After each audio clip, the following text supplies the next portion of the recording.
We are back on the road to City Hall talking with Mark Green, a candidate for public advocate. Let's go back to the 2001 mayor's race. There's Mark Green, yourself, the Democratic nominee, Michael Bloomberg, the Republican nominee. You had a poll, you had a lead going into the election. We all know who won. Bloomberg won. Democrats fought with each other. You, during that campaign, were extremely critical of Bloomberg. Has he exceeded your expectations? Actually, I was only very critical on the last day of the election, but to revisit that, I'll let people more objective than I do so. He has exceeded my expectations.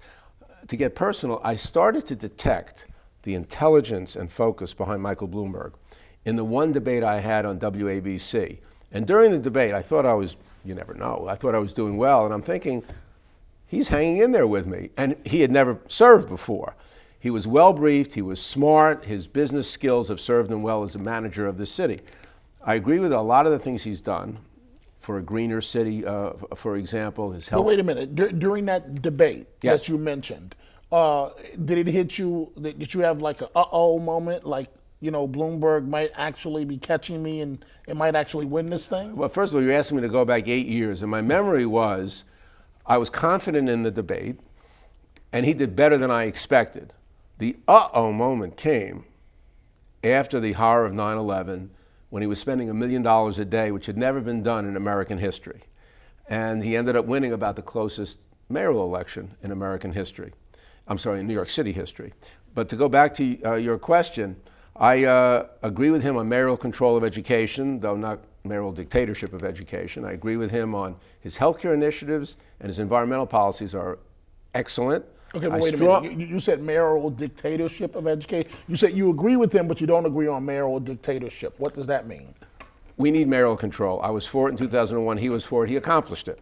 And you want him to have a majority of the successor of the Board of Education. And he has it. And he should continue to have it as the fight goes on in Albany.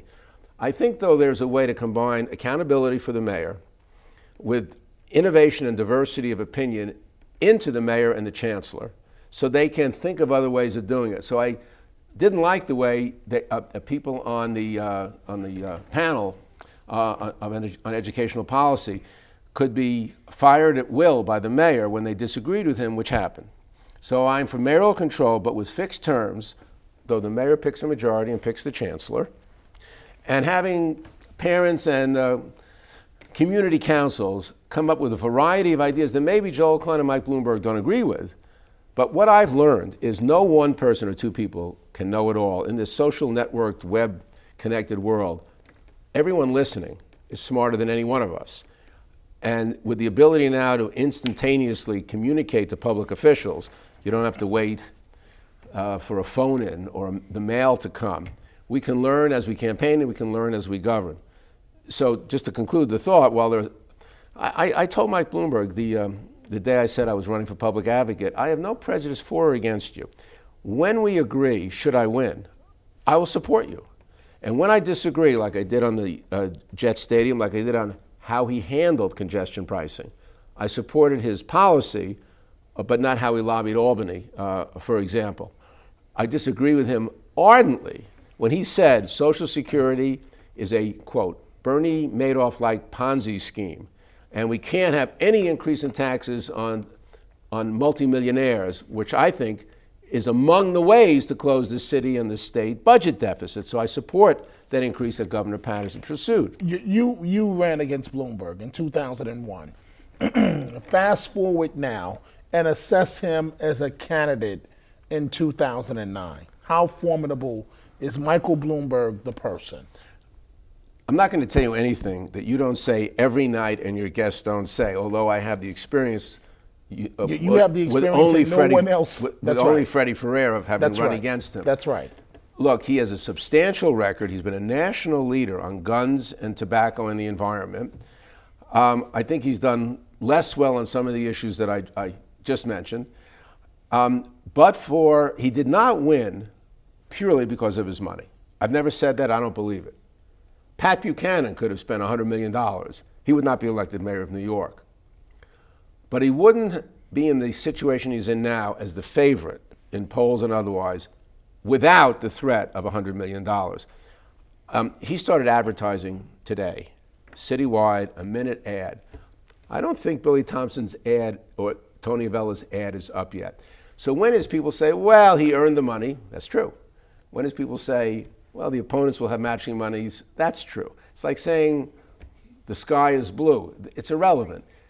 His multiple money enable him. It's kind of like if I played, my college team played the Yankees in baseball. And we had 9 innings and 27 outs. And the Yankees had 1 inning and 3 outs. The college team would win because it would be called baseball, but it would not be equal. So he is a strong favorite, but anybody who says that the Democrat can't win is wrong. He beat me by 2 points. It's a hard economy. He has a record that people could criticize. I think it will be a more competitive race than it was in 2005. But he's a heavy favorite because he's a skilled manager, and his money, no one has spent as much money in world history for office. Maybe Berlusconi, the Prime Minister of Italy.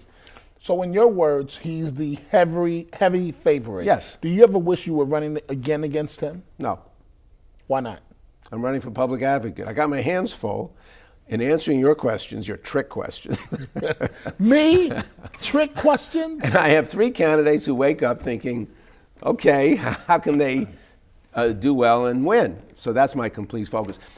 Someone said to me in my business life, the definition of focus is sacrifice. So if you're thinking about 5 other things, you're not going to win the NCAAs and you're not going to win public advocate or mayor. So I am focused on doing the best I can for public advocate because people know me and associate me with the position. And so some of my critics or rivals sort of get mad at me, Dominic, and they go, oh, Mark Green, he just has name recognition. Like it's a disease, like I've done something wrong. The way to get name recognition is you buy it, you inherit it, or you earn it. So I could have a bad name recognition. Should people today think that I'd be a good public advocate, it is entirely connected, not to my name or my money. My record as a public advocate from when I was a young public interest lawyer running the Civil Rights, Civil Liberties Law Review at my law school, through my 11 years in citywide office, I'm the only candidate running for this office who has this much experience at running 2 major offices. And in each instance, since these are economic hard times, I shrank the size of the office, increased its impact and output, and I can again. Well, I have about 15 questions to ask you in only about a minute's time. But in 2001, some Democrats that did not support you, you already know what I'm going to say. Fernando Ferrer, Roberto Ramirez. Have you buried the hatchet? Collectively, have the 3 of you buried the hatchet? Are you and Ferrer ever going to be able to forgive each other? We already did. Really? Yeah, well, in 2005, you may not remember. Oh, I remember well. I campaigned for him on the streets at a public event. I endorsed him. He was a Democratic nominee. He also said, and with Roberto Ramirez in New York Magazine, that nobody can blame me for bad literature in Brooklyn because, as the Brooklyn District Attorney said, I didn't know about it and I opposed it. So the answer to your question is it's already happened. Actually, the party was quite united throughout that election until the very end. And then some people didn't. But I am going to go back to everybody who's important in city affairs and city public life and political life, seek their support, get my share, and work with everybody. I want to be a public advocate who advocates for families in desperate need of city services, and to work with everybody across the aisle to get things done. The city now is in trouble, and we can't afford just people going off on ideological jaunts or self-serving missions. We have to work together with the mayor and the council to get things done. Well, let me ask you this. I've got to wrap this up about Andrew Cuomo. Made himself available during the campaign for media interviews, but since he's been Attorney General, no one seems to be able to find Mr. Cuomo. But neither here nor there. You ran a tough primary campaign against him. Has Andrew Cuomo surprised you? I think he's been a good, effective Attorney General. Not many people doubt that. He inherited some student loan cases from his predecessor, but he's pioneered on a lot of the excessive executive compensation cases after the collapse of AIG and Wall Street. So he has been an effective Attorney General.